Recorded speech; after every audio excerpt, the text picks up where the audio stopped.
You want to play an Amalgam build that slaps cheeks and does a ton of damage and pretty much face roll and can kind of do a lot of roaming in World vs. World.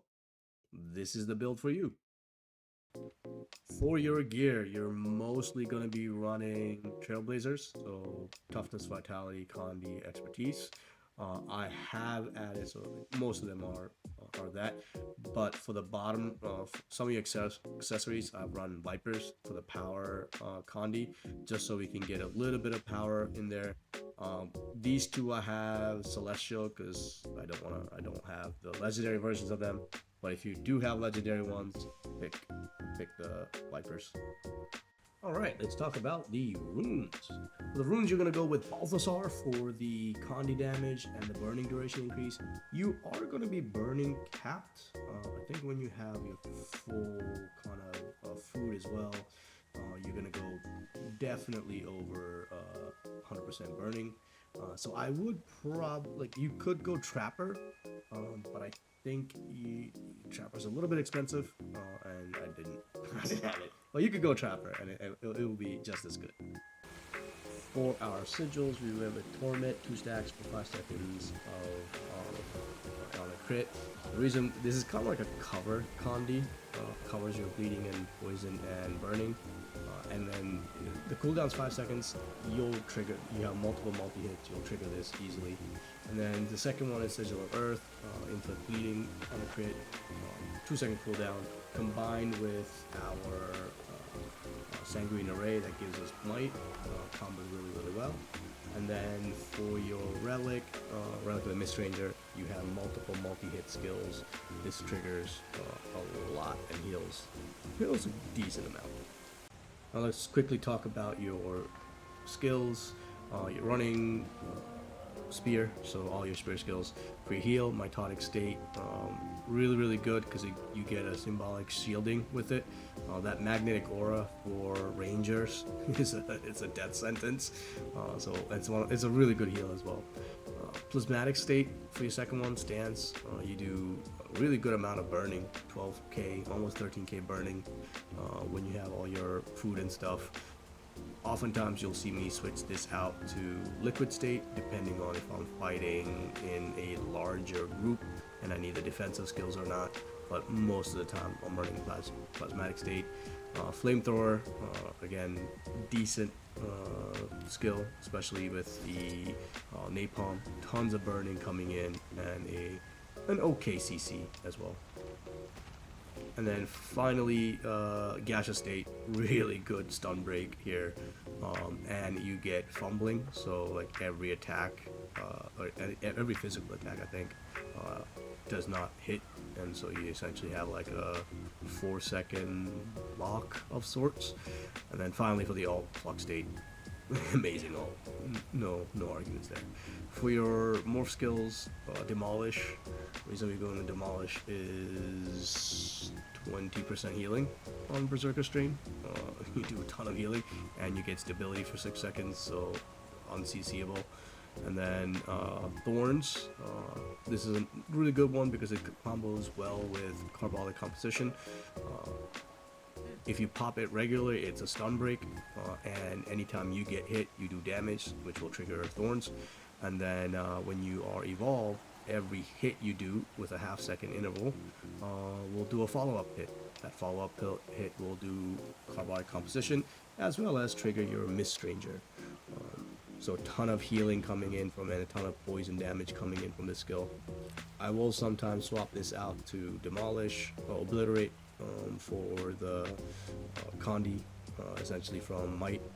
But sometimes I will also do Protect, depending on if I'm in a Zerg or not, but most of the time I'm going to be running Thorns. Finally, Cleanse. This is a cleanse really for your condis, but the main thing is it's another stun break if you cast it outside, and as well as a Alacrity gain on your evolve. For build, I'm also going to explain why I didn't choose a trait, just so people kind of understand the thought process a little bit. and make adjustments as needed for your build style. Right off the bat, we have firearms. In firearms, you have chemical rounds, sanguine array, and high caliber. I went with sanguine array. Every time you inflict bleeding, you get might. With chemical rounds, the max is 120. The duration is irrelevant because it's for pistols only. We don't have pistols, so we're not going to pick it up. You get 120 condi damage. But with Sanguine Array, you just need 4 might, and you are already is at the same level of condi damage. But in addition, you get power damage. So unlike chemical rounds, which only condi, you get power and condi here. And with Flux State, you're putting 12 bleeding stacks on, so you're gonna get 12 right off the bat with Sanguine Array. And with the crits that you're doing, you're gonna add bleeding. It's super easy to maintain in and around 4 stacks of might with this build. The next one is high caliber. The reason I didn't pick that is the crits that you do and like the sigils you have so many multi-hit ones that you're gonna crit on one of them, and the cooldowns on your sigils and your other crit based traits is big enough where it doesn't really matter, and so the extra crit increase of 10% wasn't really worth it over the damage increase. In the second trait line, honestly, Juggernaut is just useless, so I'm not even going to talk about it. You have Thermal Vision, which is expertise and condi damage increase. This is okay, but like with the crit increase, you have a crit chance increase and a ferocity gain. It just makes it that much better, because you're going to be doing, with the ferocity increase, you're going to be doing a lot more power damage. So this is like a, not necessarily hybrid, but this is something that augments your condi damage with power damage. With Thermal Vision, the condi damage increase and the expertise, it's, in my opinion, really negligible. So it didn't really make sense, but you could pick that one up as well. And then finally, in the final round is Incendiary Powder. Burning inflicts last longer.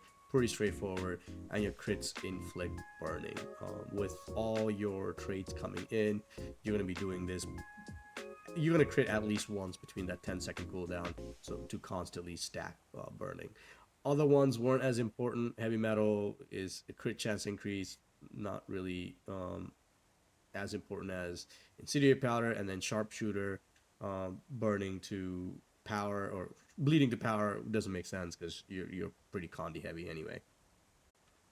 Next up is tools. Some people use explosives here. I think tools is a little bit better.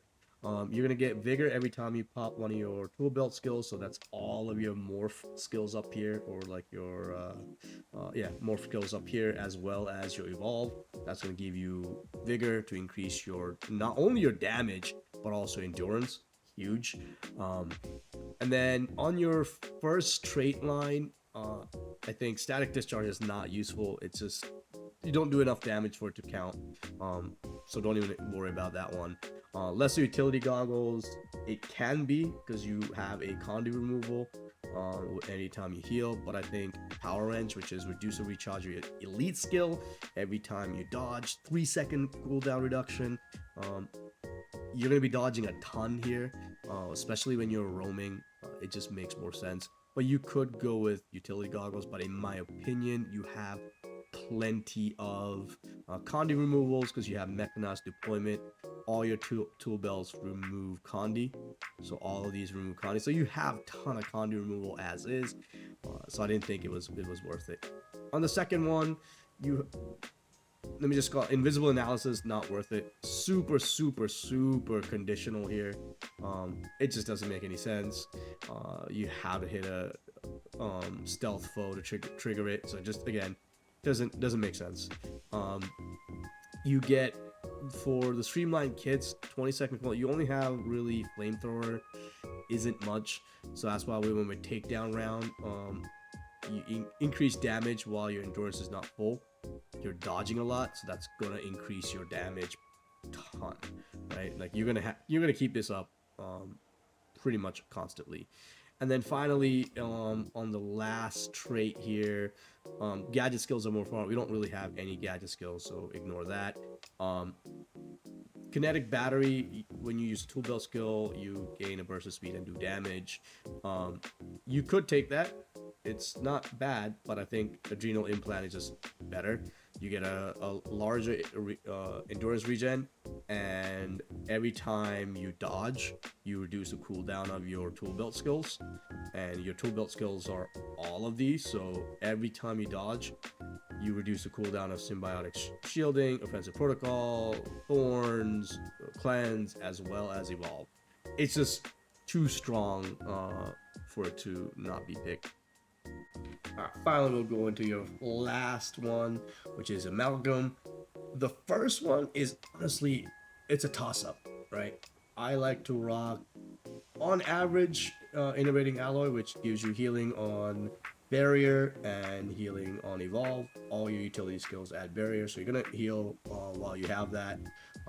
You could go with Stainless Steel if you're going super condi heavy, but keep in mind, because you have mechanized deployment, all of your things will condi break for you with that. And then you also have cleanse that will condi cleanse for you, so it's not super important. But if you are fighting, let's say, a condi heavy class, or that you're gonna go fight a condi heavy class, you could take Stainless Steel. I don't pick it often, but sometimes I will.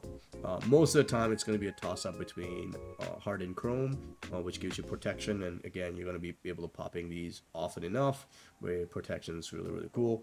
And then again, Innovating Alloy as needed. On your second set, this used to be really bad and a lot of people didn't pick it, but again, you can see poison. You get a ton of poison damage. I go with Carbolic Composition. Essentially, any Amalgam skill that hits inflicts poison, and poison lasts longer. So every single hit of Flux State will inflict poison. Every single hit of Demolish will inflict poison. Every single hit of Thorns will inflict poison. Every single hit of Plasmatic State. It just racks up. The only thing that doesn't inflict poison is like any of your utility skills that isn't an Amalgam skill, or any of your weapon skills. The other two, I don't think is as important. Mercurial Tendencies, disabling enemy, reduce cooldown, and evolve. You already have a cooldown reduction with your dodges. You don't really have that much CC going on. You obviously have Rolling Skies, and if you have the flamethrower, you get air blast, but that's like 6 seconds, which isn't much. Whereas this, you see with the poison, adds 18k damage, adds that heal cut. It's just a little bit too more important than the other one. And then finally, Silver Lining is just absolutely useless in World vs. World because it reduces the duration by 50%. If this was in World, like PvE, like this makes more sense, but in World vs. World, it just, with a 50% reduction, it's not worth picking at all. And then finally, for the last bit here, you're going to be taking Double Helix. I think honestly it's like the only one that's worthwhile taking in World vs. World. It does increase your recharge by 15 seconds, but honestly, with the dodges that you do and like timing your fight enough, like 12 seconds of evolve, essentially, if you pop both of them, is plenty. And the other ones are just not, in my opinion, useful. If you take the new genes, you give boons to allies. You're mostly a roamer. In PvE, this gives you alacrity, but in World vs. World, it's not there, so it's not really worth it to take this one. Like, you don't get that much any benefit out of it. And then finally, Symbiotic Synergy. Like, in order to get useful out of this, you essentially one of the benefits is damage increase. You really only have one like damaging skill, and then the other, like, you have to use all of them and then evolve for you to get a benefit. And with Demolish and like Thorns, with Flux, like, your evolve is way too important not to pop when it's needed. So I want to put some fights in here to show you guys how fast you can take down targets. Here's a fight with a Tempest that's coming up. You can see, look at all these condis that's being applied. And within like 40 seconds, this fight's over.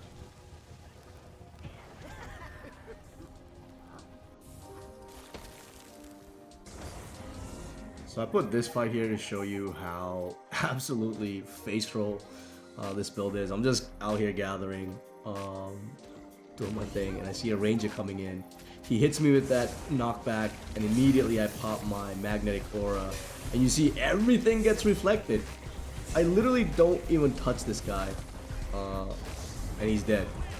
Like, he pretty much tried to kite me, but because of magnetic aura, he reflected all that damage back to him, and like, he's dead. This one's here because I want to show the versatility of this build a little bit more with switching out skills. I actually faced these people before, and they have a lot of burst skills as well as a ton of CC. So I switched out my flamethrower because I knew it was going to be useful here to this and kind of condi removal. So here's a 2v1. They're all stacked in this little area, which is going to be doing a ton of damage. I want you guys to pay attention to those little green pop-ups that's coming up. That's all healing. Hit them with the artillery. They go down, they revive, but they go down again. But 2v1, plenty of health left over on my side. Here's another example. I'm caught here with pretty much suboptimal cooldowns. I see a ranger coming in from afar. I thought he was gonna do his combo, but you know, Magnet Aura reflects a lot of that attacks back at him. I'm really not playing this well. Like you can tell, like I'm CC'd. I didn't even do a CC break here. So here we go. We're keeping up with him, trying to stay on top of him, get some damage done. We have a ton of bleeding and burning going. He goes down. Another green comes into the fight. I'm honestly not even paying attention to him. I'm just doing my own thing, and like he's dead too. Like I literally didn't target this guy at all, and he's still dead. Yeah, just purely from the condi. I always want you guys to pay attention to that healing. Look at the amount of healing we're getting on that right hand side. So here's a 2v1 that I want to show off. And this is one of the reasons I say always lead with your artillery strike, aka Spear 3. Because by the time you do your rotations, you see my Spear 3 is up. And it gives you a nice CC there to hold people in place. So while he's being CC'd, all that damage was being done. 2v2 again, really look effortless. I don't think my health even like really dropped that much. Alright, I'm gonna stop yapping so you guys can watch rest of the couple fights. Yeah, so that's the whole build. Let me know what you guys' thoughts. Leave any comments in the comments box below. If you think I should change out some skills, if you have any questions as to why I picked what I picked. Overall, it's a fantastic build. Hope you guys have fun with it.